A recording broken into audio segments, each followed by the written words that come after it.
What would happen if the person you insulted right at your workplace turned out to be the actual boss? The fresh morning air in Manhattan seemed to be torn apart by a cold, sharp voice that cut through like an invisible blade. "Get out of this showroom before I call the police." The icy tone belonged to Melissa Grant, a 27-year-old receptionist with platinum blonde hair, a flawless face, and eyes filled with disdain. She didn't bother to look up, her manicured fingers gliding lazily across the screen of a crystal-studded iPhone, as if the man standing in front of her wasn't worth a second of her attention. Yet the man remained unnervingly calm. Leonard Brooks, 43, with sun-kissed skin and a quietly commanding presence, wore a simple dark blue polo shirt and sand-colored khaki pants. He stood there with one hand resting lightly on the immaculate marble reception counter, his deep, steady eyes observing Melissa more like she was a stranger than someone worth responding to. Behind him, floor-to-ceiling glass walls opened to a stunning view of Central Park, awash in the golden reds of autumn leaves. But inside this luxurious room, it felt like two separate worlds. On one side, wealthy white clients in expensive suits sipped champagne leisurely, discussing multi-million-dollar real estate deals. On the other stood him, a man casually labeled as homeless simply because of his unassuming attire. A tall security guard near the door kept his hand poised over his radio, his watchful gaze locked on Leonard, ready to intervene at the slightest cue. Finally, Melissa looked up, her cold blue eyes sliding over Leonard with pure disdain. That single glance was enough for everyone nearby to understand the message. She believed this man didn't belong here, that he wasn't worthy of standing in such a refined space. The way Melissa looked at him was no different than how one might glance at discarded trash, and it made several guests tilt their heads, whispering quietly as if sharing harmless judgments.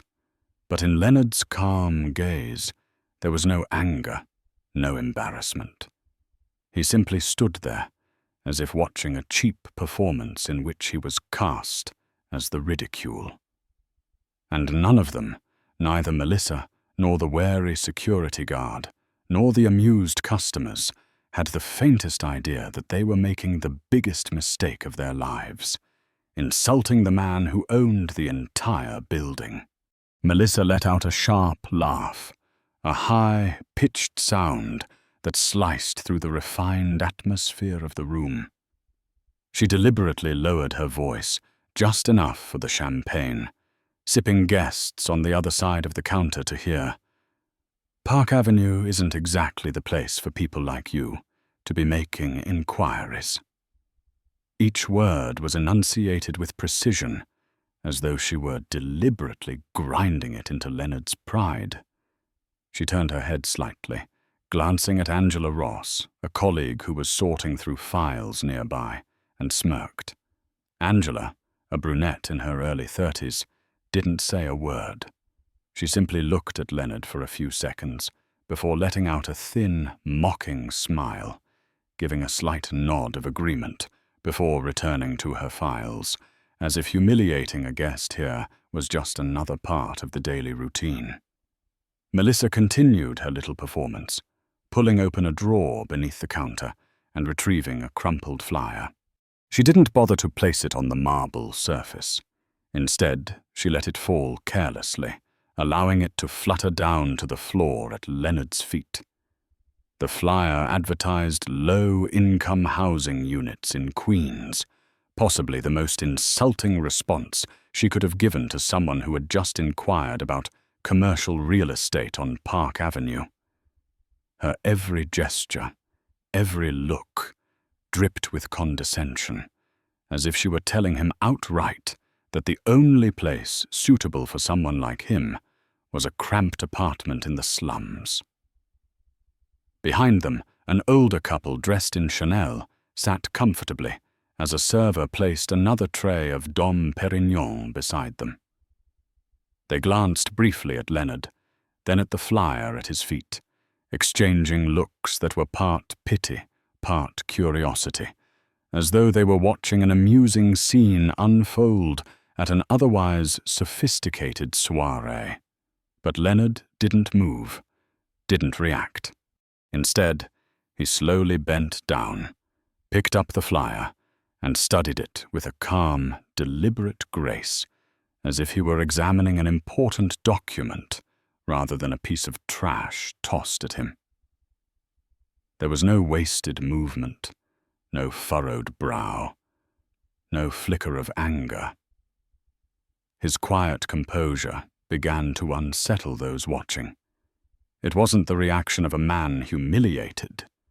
It was the reaction of someone allowing others to expose themselves with every careless word and action, as if he were silently giving them the rope with which they would hang themselves. When Leonard straightened up, carefully folding the flyer before placing it on the counter, Melissa's eyes briefly skimmed over the sleek black leather wallet at his side, the metallic clasp catching a glint of light. It was an authentic Hermès, but she didn't notice, or perhaps she wasn't discerning enough to recognize the value of what was right in front of her. Instead, Melissa swiftly pulled out her phone, her nude, painted nails tapping rapidly on the screen as the flash went off in a sharp burst. She snapped Leonard's picture without a word, her face radiating smug disdain. As she hit send, she lowered her voice just enough for those nearby to hear, her tone dripping with contempt. "I'll alert security immediately. We've got a suspicious person here." The message was instantly posted to the company's internal communication channel.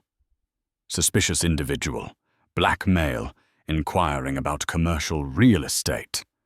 Within seconds, a reply popped up. Angela typed quickly. "Same guy from last week?" Melissa smirked, her fingers gliding across her phone as she sent back a reply. "Different guy, but they all look the same. Ha ha ha." At that moment, Victor Hale, a mid-level manager, emerged from his office in a tailored grey suit that only amplified his air of arrogance. He regarded Leonard as if assessing a low-grade product that had somehow slipped into a luxury boutique. His gaze moved slowly from head to toe, calculating, before pausing on Leonard's polished brown leather shoes. But instead of recognizing them as high-end Italian shoes worth an entire month's salary for most employees there, Victor curled his lip in a mocking half, smile, and stepped closer. "Excuse me," Victor drawled, stretching out each syllable as if slicing through the air with tiny knives. "Your full name, please? I need to log it for security." Leonard replied calmly. "Leonard Brooks." Victor nodded, deliberately pronouncing the name with exaggerated awkwardness, his tone oozing mockery. "Leonard Brooks." Melissa burst out laughing, while Angela lifted a hand to cover her mouth, her eyes gleaming with amusement. "And," Victor continued, his voice laced with sarcasm, "can you provide a legitimate reason for your visit today?" Leonard met Victor's eyes steadily, his voice calm, almost disarming, which drew the attention of a few curious customers nearby. "I'm here to inquire about commercial real estate." The simplicity of the answer only fueled Melissa and Victor's smirks, their expressions rich with unspoken judgment. What none of them realized, however, was that every text message, every photograph, and every mocking word was being recorded, captured with perfect clarity. And soon, those very details would become the evidence that would end their careers once and for all. While Melissa and Victor were still exchanging contemptuous glances, in the corner of the room, Chloe Nguyen, a new intern who had been working there for less than 3 weeks, was busy live-streaming her morning coffee for her friends on Instagram. The young Asian woman, with her hair tied up high and her phone mounted on a small stand, had no intention of recording this incident, but her camera accidentally captured every detail: the disdain in Melissa's expression, Victor's mocking smile, and the strangely composed look on Leonard's face. At first, Chloe's viewers barely reached a few hundred. They sent casual reactions, asking about the latte she was holding. But the moment Melissa shot Leonard a scornful glance and let out a sarcastic laugh loud enough to be picked up by the microphone, the comments on Chloe's screen shifted dramatically. A user named @JusticeWarrior23 typed furiously, "What the hell is going on here? This is clearly discrimination." Then Mike Torres quickly added, "I know this place. Johnson & Associates, 57th Street, right? This is disgusting." The viewer count began climbing by the second, from 300 to 600, then 800. Hashtags started appearing. #StopRacism, #RealEstateBias. Chloe froze for a moment, realizing that what was happening before her was far from a quiet morning. Lowering her voice, she whispered into the camera, "Do you guys see this? They're humiliating a customer right in the middle of the showroom." New comments flooded the screen, faster than she could read them. "Zoom in. Send this to the news. Document everything, sis." Melissa remained completely unaware. She leaned closer to Angela, whispering something with a laugh, glancing back at Leonard with obvious disdain. Victor stood with his arms crossed, like a self-appointed judge, his gaze challenging anyone who might dare to question him. But what made the atmosphere even more tense was that other customers were beginning to notice. Some looked at Leonard with sympathetic eyes, others shook their heads slightly. But no one intervened, perhaps because they assumed he was just another unimportant visitor. Leonard, however, was different. He stood there motionless, one hand resting lightly on the marble counter, his calm gaze fixed on Melissa. He seemed to notice everything: the rapid tapping of Melissa's fingers on her phone, Victor's mocking stare, and Chloe's phone discreetly pointed in his direction. For a split second, the corner of his mouth lifted in the faintest, almost imperceptible smile, a smile impossible to read. He said nothing, offered no argument, but his silence carried the weight of a warning. Everything was being recorded, and no one would escape the consequences. The frosted glass door at the far end of the room swung open, and the sharp rhythm of high heels striking the marble floor echoed like the opening beats of a drum, announcing that a new act in this unfolding drama was about to begin. Julia Kane, the senior manager of this branch, entered with an air of absolute authority. Her charcoal Armani suit fit her perfectly. Her dark brown hair was neatly tied into an elegant bun, and her sharply contoured makeup completed the image of a powerful, successful woman. But it was her eyes, cold and steely, that truly commanded attention. Julia didn't speak immediately. She paused, letting her gaze sweep over the scene, assessing it like a judge about to deliver a verdict. Then she strode toward Melissa and Victor, her eyes briefly flicking to Leonard, appraising him as if he were an unworthy product that had mistakenly found its way into this space. "What's going on here?" Julia asked, her tone dripping with superiority, loud enough for everyone nearby to hear. Melissa straightened instantly, her voice quick and eager to please. "This man claims he wants to purchase commercial property on Park Avenue, but he hasn't provided any proof of financial credibility." Victor stepped in smoothly, his expression filled with smug implication. "We're only trying to ensure the showroom remains secure and that we serve the right kind of clients." Julia nodded slightly, a thin smile curling at her lips, signaling her agreement. She moved closer, positioning herself directly between Leonard and the elevator that led to the executive offices. Her gaze hardened, her words delivered like a final judgment. "I'm afraid the transactions we handle here don't align with your client profile. We only work with investors who are truly serious."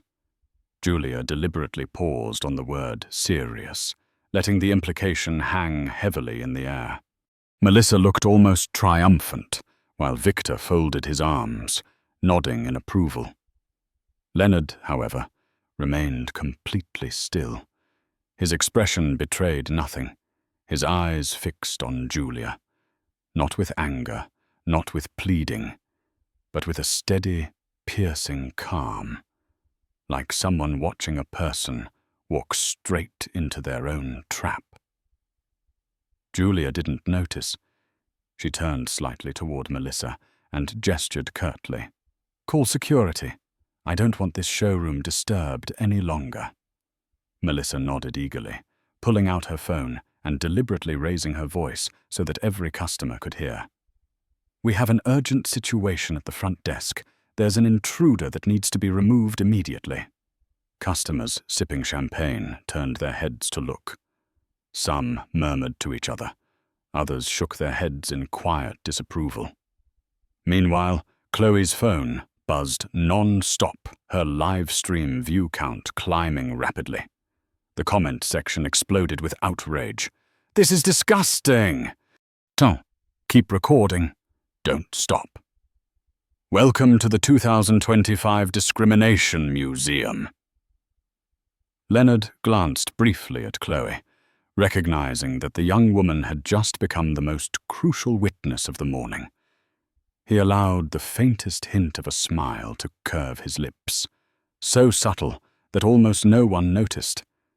But Chloe did, and it made her pause, stunned for a second. That look from Leonard carried a clear message. It was as if he had anticipated every moment of this from the instant he stepped inside, and now all he needed was for these people to finish walking straight into the trap they had set for themselves. The sound of the security guard's shoes echoed from the main entrance, but Leonard didn't move an inch. He calmly glanced at his watch with a slow, deliberate motion that carried an almost unsettling composure. It wasn't the cheap fashion accessory Melissa assumed it to be, but a classic Patek Philippe E, the kind of timepiece owned only by collectors and the ultra-wealthy. Julia and Victor failed to notice this detail, still standing there with the smug confidence of people who believed they were in control. "Before you decide to call the police," Leonard's deep voice cut through the tension, each word precise and steady, like a command. "You should review your employee handbook, section 4.7, the policy on how to treat clients in premium service areas." Melissa and Victor froze for a split second, exchanging confused glances. Julia narrowed her eyes slightly, still trying to hold her ground, her tone cold and sharp. "And how exactly do you know that? That's internal information, not something just anyone can access." Leonard didn't answer right away. Instead, he offered a faint, almost imperceptible smile, a smile laced with meaning. That calm, deliberate expression stirred murmurs among the watching customers, their curiosity shifting into suspicion. Melissa leaned closer to Julia, whispering so quietly only she could hear. "The way he talks, it's like he worked here before." Julia shot her a warning glance, signaling her to be quiet, though even she couldn't ignore the uneasy feeling creeping into her chest. Meanwhile, Chloe's phone buzzed incessantly, her live stream viewership climbing from 1,200 to nearly 2,000 in just minutes. Comments flooded the screen. "He knows their internal rules. This is gold. Zoom in. This is getting epic. Look at him. Not even scared. They're about to crash and burn." Chloe swallowed hard, trying to keep her phone steady, realizing she was unintentionally capturing a story that could explode across social media. Finally, Leonard spoke again, his voice calm yet resonant, carrying the weight of a gavel striking in a courtroom. "I have a habit of studying any company I'm interested in, especially when I'm considering a long-term investment." He emphasized the word investment with deliberate precision, like a challenge. Victor's face twitched slightly, while Melissa forced a mocking smile, trying to bury the unease beginning to gnaw at her. Julia inhaled slowly, forcing a strained smile.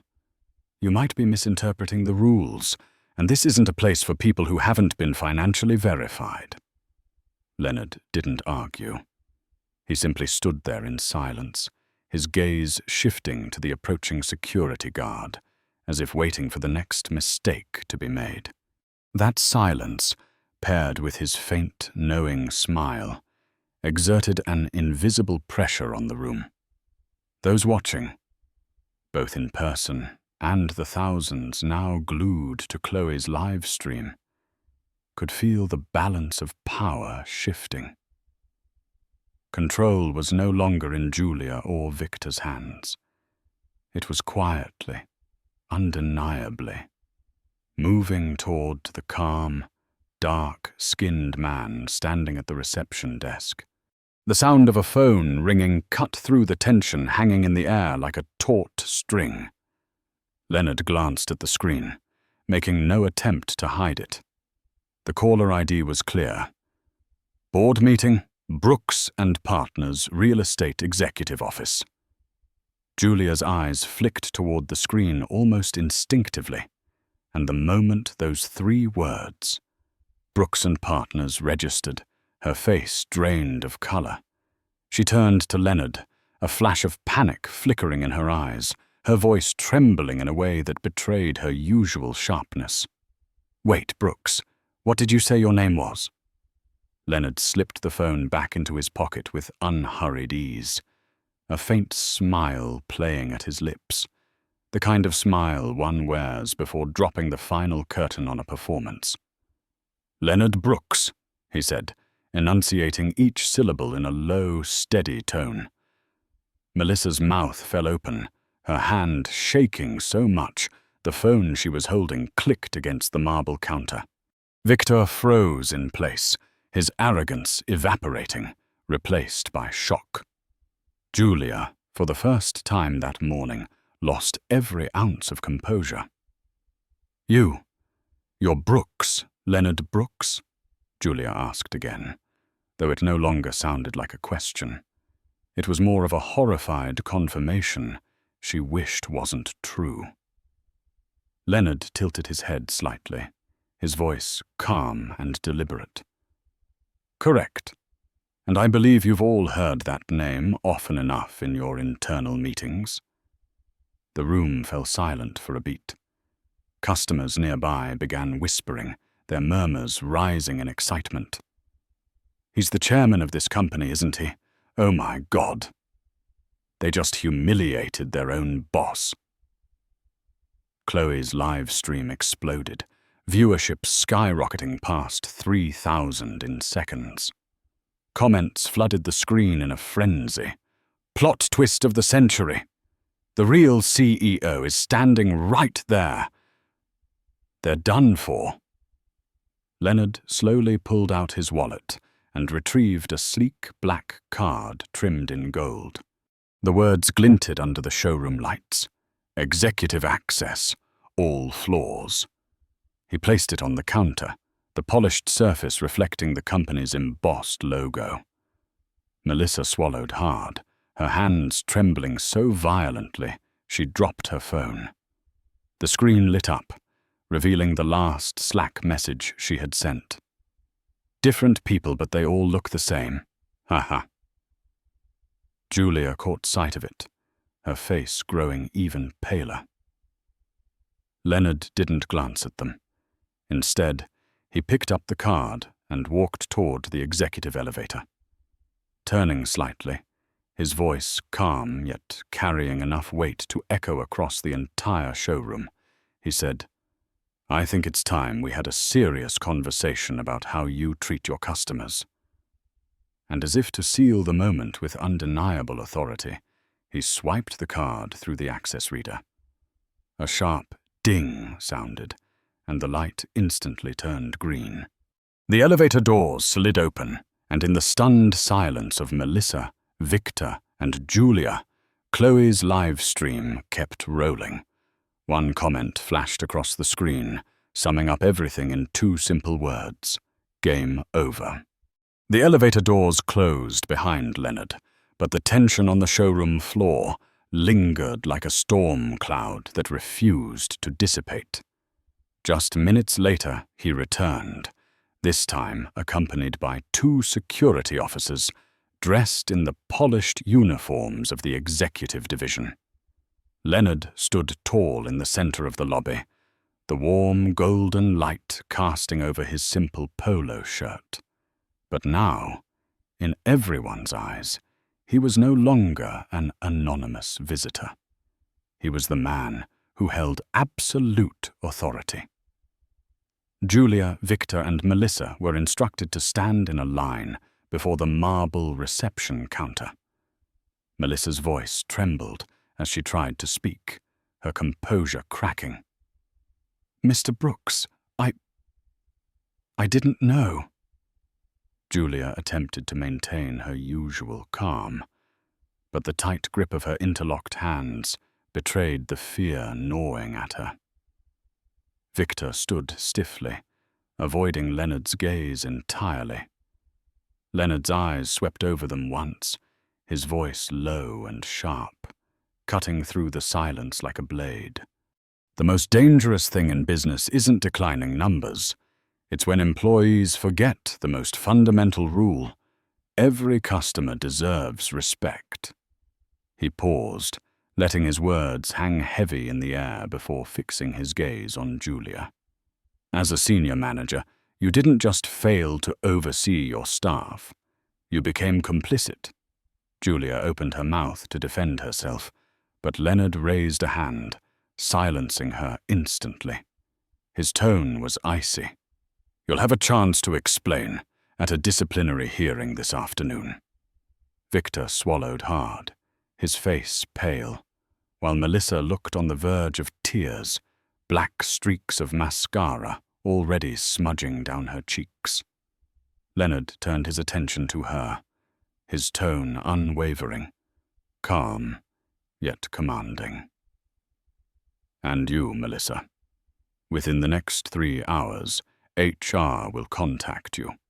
I do not tolerate employees who display racist behavior or humiliate customers in my company. Prepare your explanation or hand in your resignation." Melissa stammered, her voice cracking. "Sir, I didn't know you were," Leonard cut her off, his gaze piercing.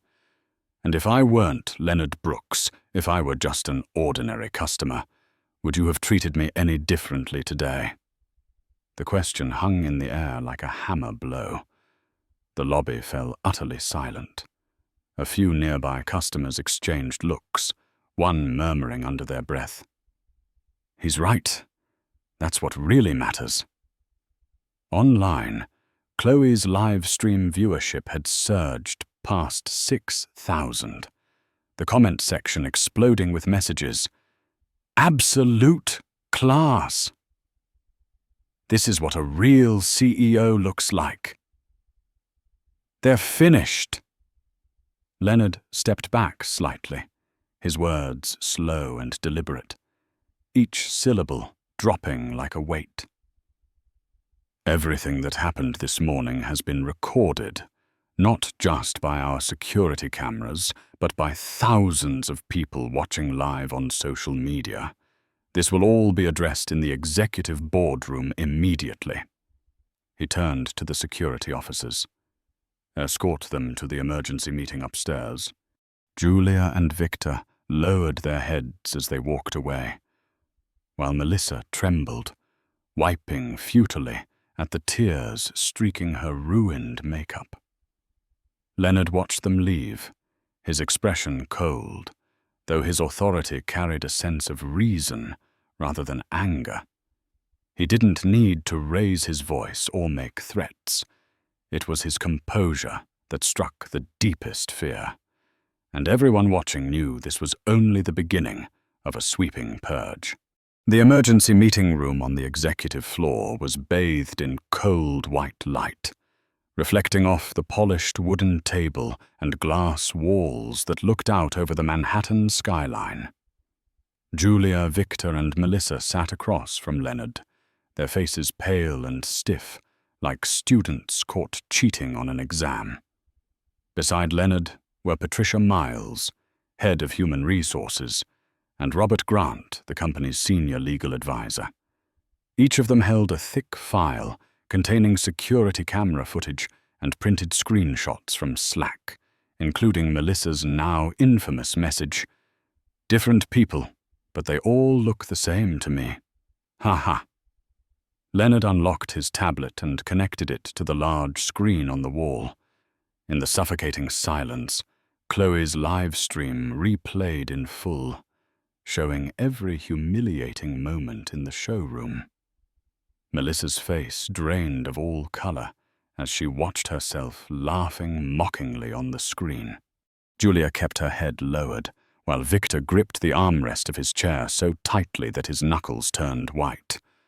Leonard's gaze didn't leave them, his voice low and steady, each word striking like a hammer. "In a single morning, the three of you managed to destroy what I've spent more than a decade building, the trust of our customers." He signed a document in front of him with a quick stroke of his pen and slid it toward Patricia. "You have two options.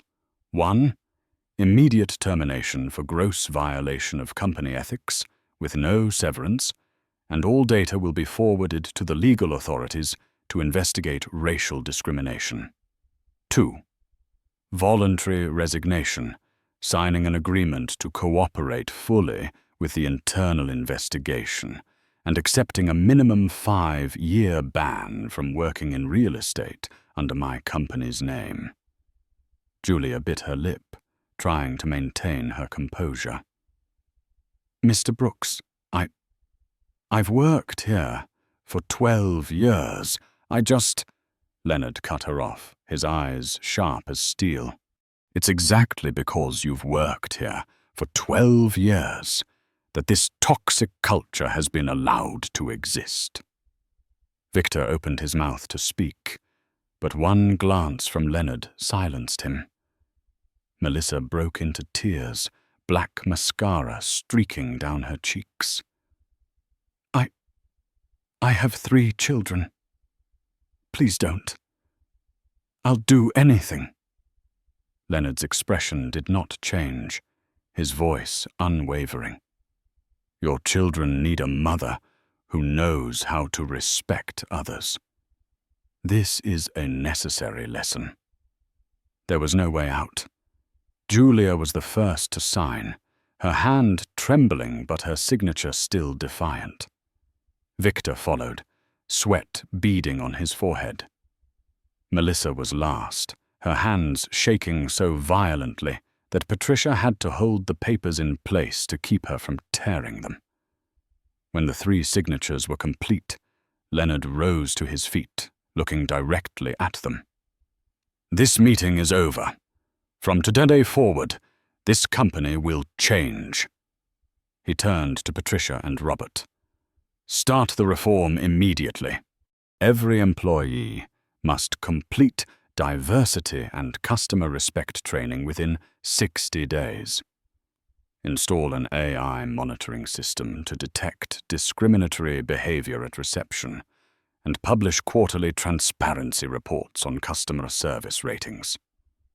Patricia nodded firmly, and Robert scribbled notes quickly, while Julia, Victor, and Melissa were escorted out of the room under the scornful gaze of their own colleagues. Downstairs in the showroom, Chloe ended her live stream with a single sharp statement. "Karma just happened right in front of our eyes." The final comment before she turned off the stream summed it up perfectly. This is the video that will change an entire industry. 6 months later, the atmosphere at Brooks & Partners Real Estate had completely transformed. The showroom, once heavy with judgmental stares, now radiated positive energy. Digital screens installed throughout the main lobby displayed impressive statistics: 98% customer satisfaction, 0 complaints about discriminatory behavior, and 43% of new hires coming from minority communities. The Employee of the Month wall had been replaced with photos of staff members chosen by customers for their dedication and respectful service. Leonard stood silently, gazing through the floor. 2. Ceiling glass windows at the lush green expanse of Central Park under the morning sun. He wore a sleek charcoal grey suit, no longer the simple polo shirt from that infamous day. But his eyes remained the same, calm, reflective, as if contemplating everything that had happened. Behind him, Marcus Hill, the security guard who had acted with integrity that morning, approached. Now promoted to head of security and customer service training, Marcus gave a respectful nod. Leonard acknowledged him with a slight smile. "You've done well, Marcus. People like you remind me that respect isn't a skill, it's a character." Marcus smiled modestly, bowing his head. "I just did the right thing, sir." Across the lobby, Chloe Nguyen entered with a small filming crew. Her investigative journalism scholarship to a prestigious university had been granted after her live stream went viral, shared over 120,000 times, and sparking nationwide debate. She hesitated slightly as Leonard glanced her way. "I just happened to record it," she said softly. Leonard gave her a warm smile. "Sometimes the biggest changes begin with something that happens by chance." In another corner, Melissa, now working for a non-profit supporting low-income families, had publicly thanked Leonard in an interview. Julia had left the real estate industry, becoming a corporate culture consultant as both redemption and the only way to salvage her career. Victor, according to reports, was running a small suburban agency, trying to rebuild his reputation by treating every customer fairly. Leonard turned back to the bustling lobby, watching new employees greet guests with genuine smiles, showing no distinction for skin color or attire. His voice was steady, carrying just enough to reach Marcus and Chloe. Real power isn't about revenge. It's about creating change so mistakes like these never happen again. This isn't my victory. It's a reminder to all of us that respect is the foundation of any brand. As Leonard walked away, the light reflected on the polished marble floor like the perfect period at the end of a sentence. But it was also the beginning of a new chapter, where the mistakes of the past would serve as valuable lessons for an entire industry. This story reminds us of an important truth. Corporate culture is not measured by profit reports, but by how every single person is treated each day. A brand can take decades to build, Yet just one moment of disrespect is enough to destroy it all. True change begins when those in power choose to act, not for revenge, but to ensure fairness for everyone. If you believe that respect is the truest form of class, hit like to support inspiring stories like this, subscribe so you won't miss other valuable lessons, and leave a comment below with 3 words: respect comes first. Because that is what makes any organization truly sustainable.